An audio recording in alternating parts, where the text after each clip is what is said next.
Ikaze bakunzi Imurenge TV batwumviriza badukurikirana hatandukanye mu bihugu bitandukanye imigabane ko ari itandukanye igize isi. Imurenge TV genda yibanda ku buzima n'amakuru atandukanye, amateka y'incamake y'ubuzima, aho tugenda tugaruka kuri gakondo y'Imurenge cyane cyane yibasiwe n'intambara ubwicanyi abanyamurenge bakorerwa muri ico gihugu cya Repubulika Iharanira Demokarasi ya Kongo kivuye Majepfo. Uyu munsi tugenda tugaruka mu gitaramo cy'amateka, tugenda tugaruka dukora ku izina Gisaro ryagarutse muri politike. Anagiye tugiye kugenda tugarukaho abenshi barahatandukanye bagenda bavuga ko iri zina ari urumuri rushobora kugarura icyizere n'ubundi ko ryagize uruhare mu mpinduramatwara ku buzima bw'abanyamurenge.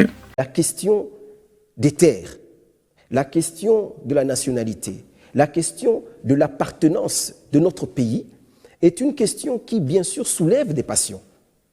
C'est tout à fait normal. Lorsque vous dites à quelqu'un « j'ai une parcelle », n'est-ce pas? Vous me dites « non, il y a X, Y personnes qui a des velléités de vous déposséder d'une partie de votre terre. » Qu'est-ce qui va se passer? Kugira ngo twongere kubona mwene Gisaro kandi yongera kuba ministre. Gisaro imyaka 40 ninga. A son of Gisaro become a leader. Njewe hari ikintu mutumva. There's one thing that we don't understand. Uriya Alexis Gisaro. Alexis Gisaro. Si Alex. It's not Alex. Nandi mahirwe ni Gisaro wazutse. It's Gisaro who is raised. Ndagira ngo ibyo mubyumve cyane. I want you to hear this. Ndabizi ko bamwe batumva. I know some of us won't hear this. Kandi simbatindaho kuko simanuka hasi ndi umwami. And I won't take too long to explain that I'm a king. Ariko ndababwira ibintu. But I'm telling you truth. Ibintu. Things. Ni Gisaro wazutse. That's Gisaro who is raised. Bifashe imyaka 40.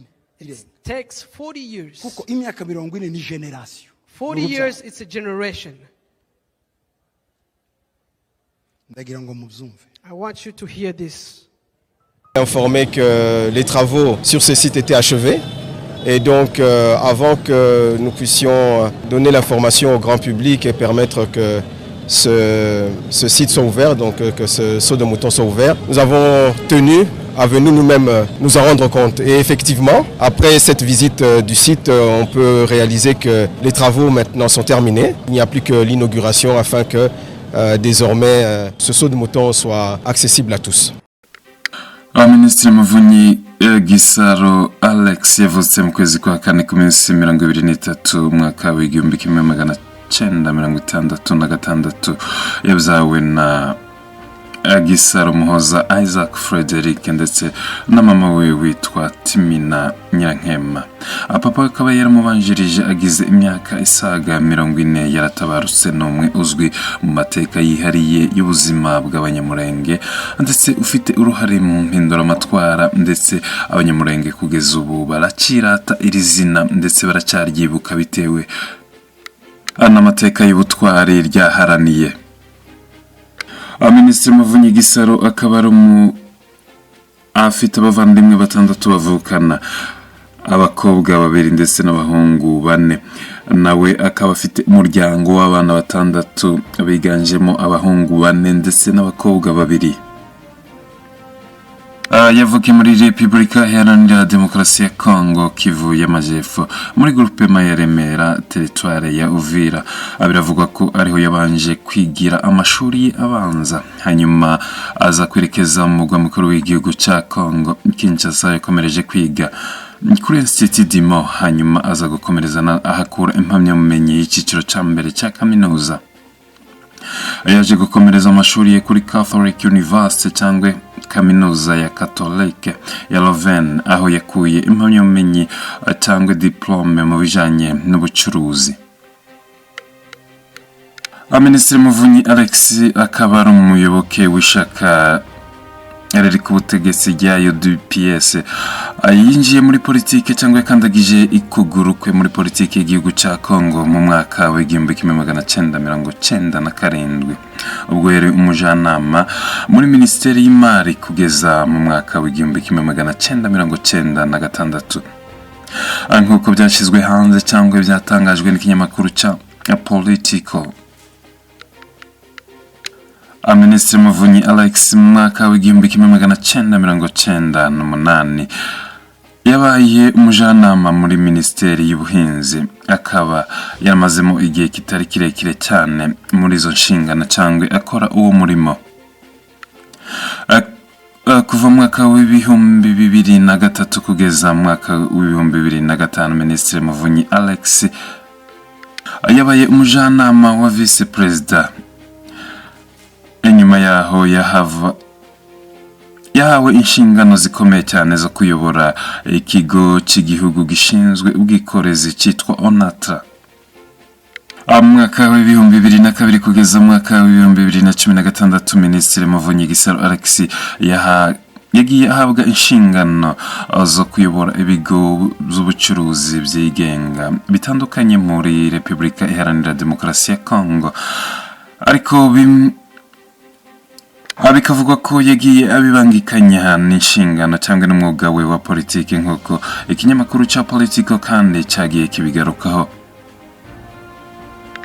Minisitiri Muvunyi Alex Gisaro n'umwe mu bahagarariye guverinoma mu biganiro by'amahoro n'umutwe witwaje intwaro wa M23 cyangwa M23 byabaye kuva ku minsi 12 mu mwaka w'igihumbi kimwe mu kwezi kwa 12 muri twihanganira mwaka wa 2011 kugeza mu kwezi kwa 2 mwaka wa 2012.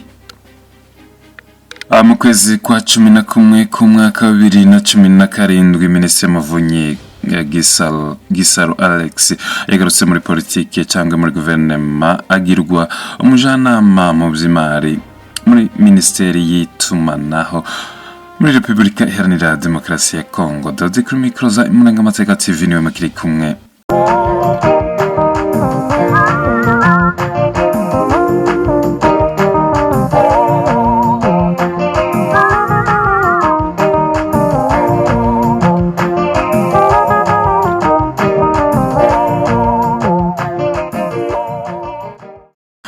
Tariki 12 y'ukwezi kwa 4 umwaka w'ibihumbi 2021 ubwo Minisitiri w'Intebe wa Repubulika Iharanira Demokarasi ya Kongo Jean-Michel Sama Lukonde yasohoye icyegeranyo cyangwa itangazo ry'abagize guverinoma nshya ndetse bagamije gushyira mu bikorwa inshingano za leta ya Perezida Felix Tshisekedi yiyemeje gukorera abaturage be.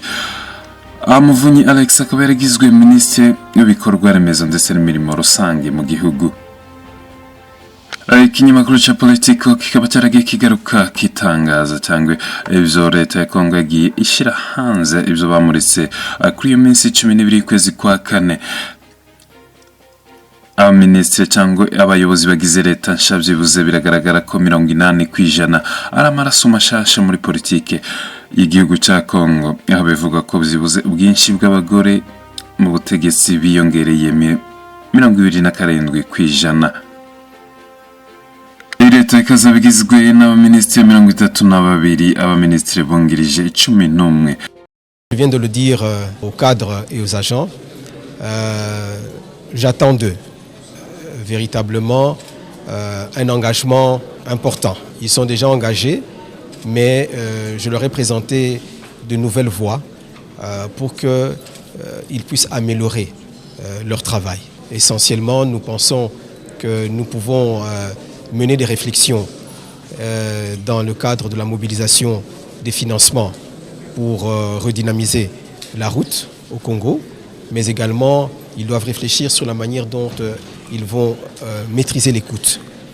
À côté de cela, je leur ai assuré de mon soutien pour que les équipements, le matériel dont ils ont besoin, soient également renouvelés.